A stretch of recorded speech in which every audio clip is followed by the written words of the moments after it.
Sinusulong ni Senator Raffy Tulfo ang total deployment ban ng mga domestic helpers sa Kuwait. Kasunod po yan ang pagkamatayan ng 2 OFW doon.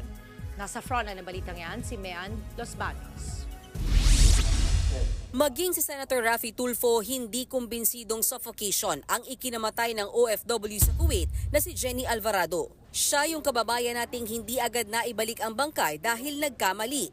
Sa pagdinig sa Senado, sinabi ng anak ni Alvarado na kinukulong, ginugutom at binabastos daw ang kanilang ina ng kanyang among Kuwaiti. Base yan sa kwento ng mga kaibigan ni Alvarado. Yung amo niya ay hinihipuan din siya. Kasi yung nanay namin ay hindi po siya nagsasabi sa amin. Naglilihim po yung nanay namin para hindi kami mag-alala.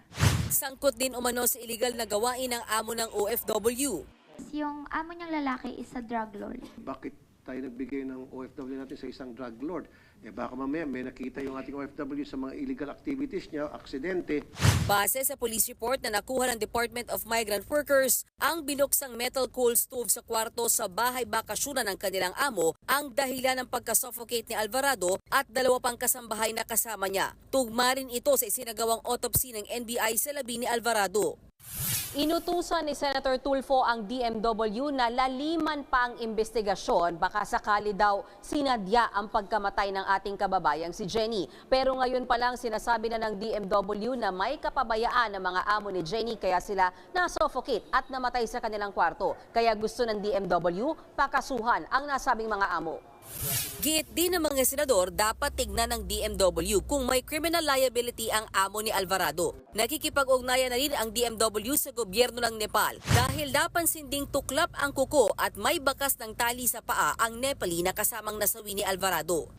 Bukod kay Alvarado, iniimbestigahan din ng DMW ang pagkamatay ng isa pang OFW na si Daphne na kalaban sa Kuwait. Siya ang OFW na natagpuan ng bangkay na nakalibing sa bakuran ng isang pamilya sa Kuwait matapos mawala ng 2 buwan.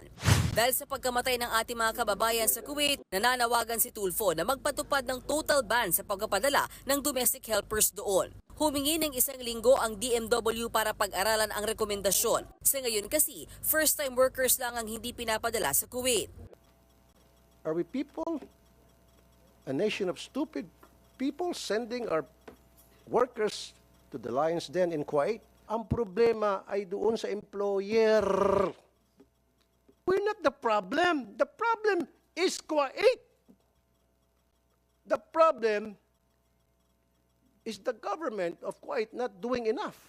Gusto rin ni Tulfo na magkaroon ng neuro-screening sa mga among Kuwaiti bago pagtrabahuin ng isang Pinoy sa kanila. Nagbabalita mula sa Frontline, Mean Los Baños, News 5. Mga kapatid, Dimples Romana po, kumpletuhin ang inyong umaga ng mga kwentong puno ng inspirasyon. Salubungin po ang bawat araw ng may ngiti at pag-asa. Kaya't mag-subscribe na po at mag-follow na sa aming social media pages ng News 5.